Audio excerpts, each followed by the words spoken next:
Hey guys, here we have the 2018 Kodiak Cub. This is the 185 MB. We'll start up front. So you have your tongue jack up here, you have up and down, and then you have a light right here if you're hooking up if it's dark. Your safety chains and your 7-way harness for lights and brakes. Then you have a breakaway cable, which is basically an emergency brake. You'll hook this next to your chains. Don't ever hook it to your chains. And if for some reason this ever came unhooked, this pin right here would pull out and it would lock up the brakes on the trailer. You got a 12-volt battery. And then your propane tanks are under this cover. So you have two 20-pound tanks, and then you can lift this cover up and take the tanks off to go get them filled.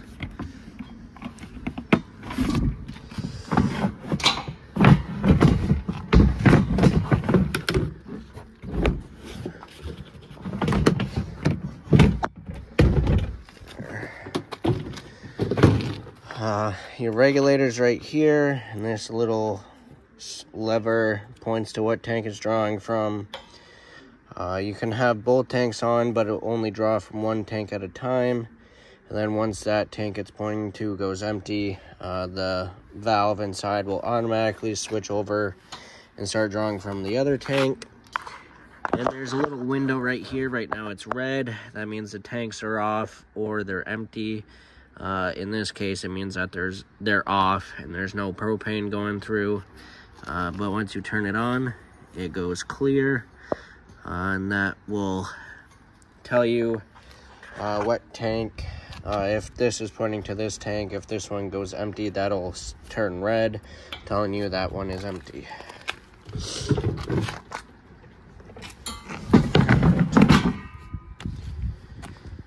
Alright, now on this side, you have storage compartment. There's magnets to hold the door open. Nice pass-through storage. Then you have stabilizer jack. There's 4 of them, 1 on each corner.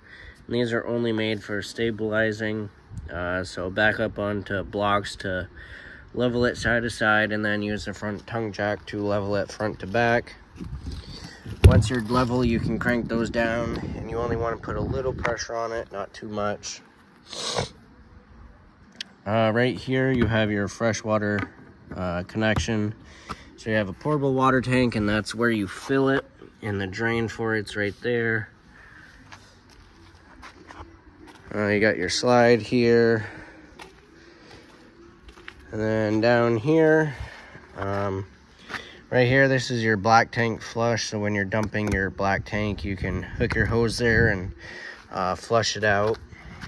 You have a spray port here, and this is cold water only, and that you would use that to rinse stuff off outside. Then you have a cable hookup, and you have your city water connection where you'll hook up your water hose at the campground, and that'll give you water directly to all your faucets. Then your power cord, this is where it hooks up. You got this little coupler that just locks it on, and then your cord comes off.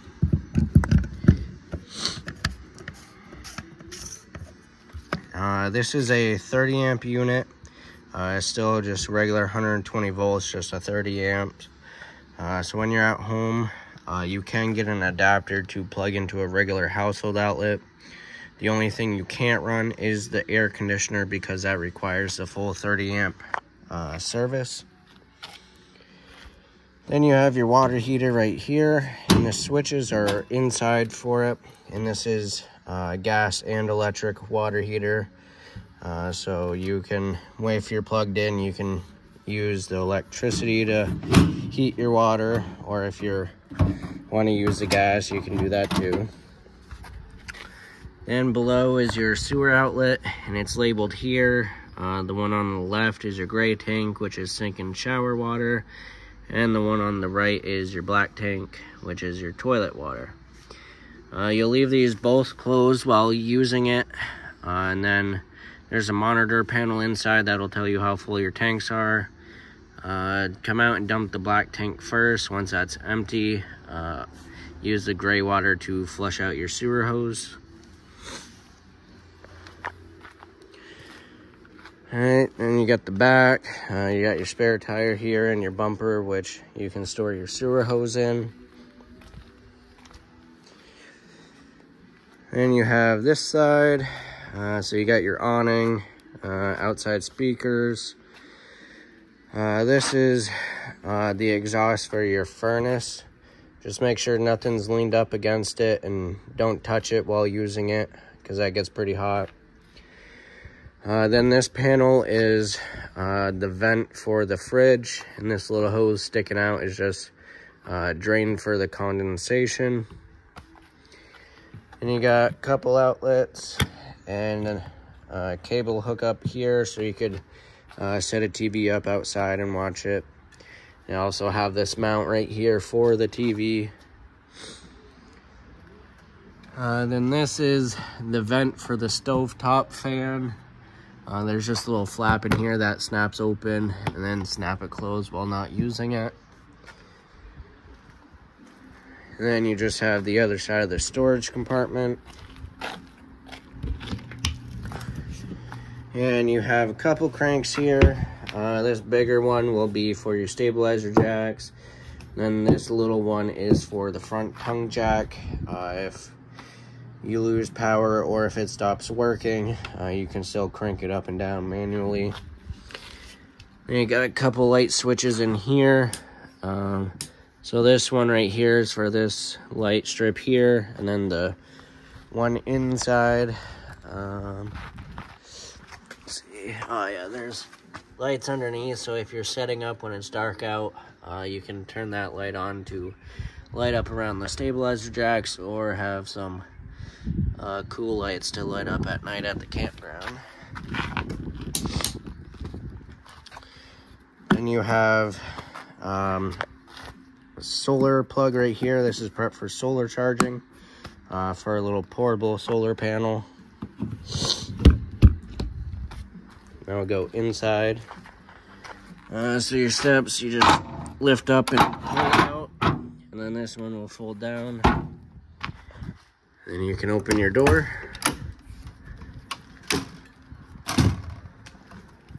All right. Well, quick peek around. So when you walk in to the left, you have your control center here. It has all your switches. And then your monitor panels right here. And so you push these buttons, and it'll tell you how full your tanks are. Then you have these two switches are for your water heater, so you have the electric and gas. Then you have a switch for the water pump. If you're using the portable water tank, you'll use turn that switch on, and then you'll pump water from that tank. Then you have a ceiling light switch here, which only turns this light on. The rest are a little center button that turn it on and off. Then this porch light is the LED strip under the awning. Then you have your slide switch here. It's just in and out, press and hold it.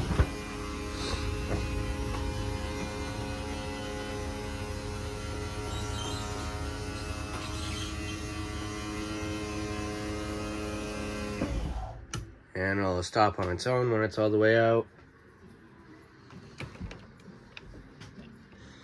And then your awning switch here is in and out.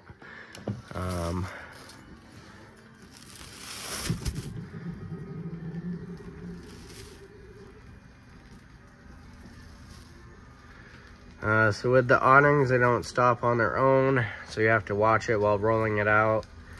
There'll be a valance that'll fold down, but might be able to, yeah. So can't get it all the way out, but there'll be a valance that'll fold down. It's probably another half a turn and it'll fold down, but we can't get it out all the way.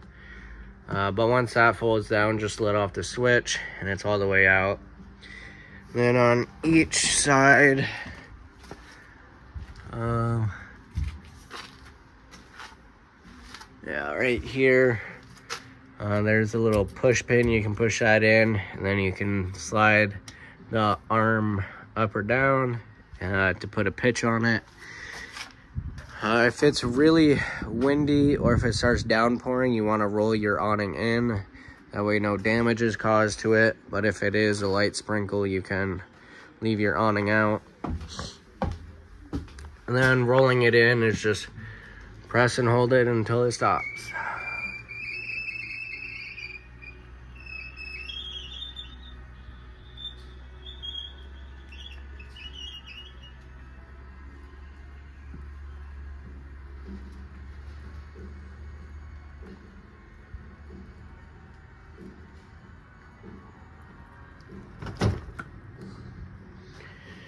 Alright, you have your bed area, and you got storage on each side.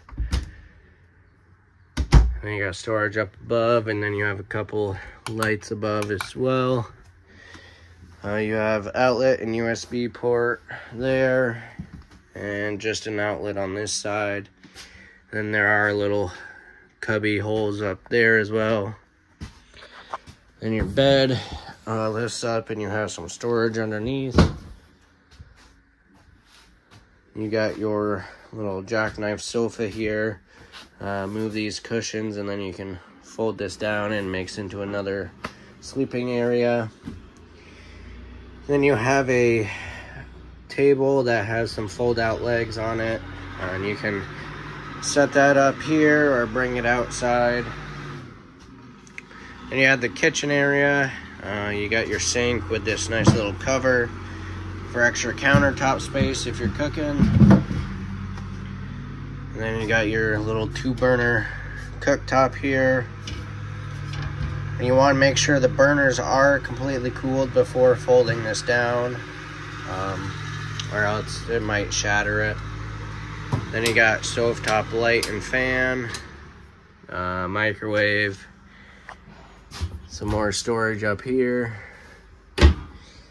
Then you got storage underneath, and the previous owner put these little child locks on it so that the drawers will stay closed for travel. Then you have your fridge and freezer, and your switches are up here. You just have an on-off button, and then this button will control what source you're running off of. But with it pushed in, it's on auto, and that's looking for electricity first. If you lose power overnight, it'll automatically switch to gas, or if you're just not plugged in, it'll switch to gas. Most people just leave it on that. But if you only want it on gas, you can push that button and it'll switch right to gas. Then your thermostat's here. This is for your furnace. You just have your switch here. Then your AC, the controls are just right here. Then you have your radio and TV hookups. Then your bathroom. Your toilet's just a little foot flush. And your shower just has this little latch for travel. Hot and cold water. And you got a medicine cabinet and quite a bit of storage in here. Another spot to hang some clothes. A little shelf there. Then you got drawers. And then you have a vent with a fan. So you have your crank to open the lid. Then your push button to turn the fan on, and this does have a max air cover, so you can leave this open while it's raining. No water and bugs will get inside. And then this light is a motion sensor light, and I believe if you turn it to the right, it'll be on the motion sensing setting.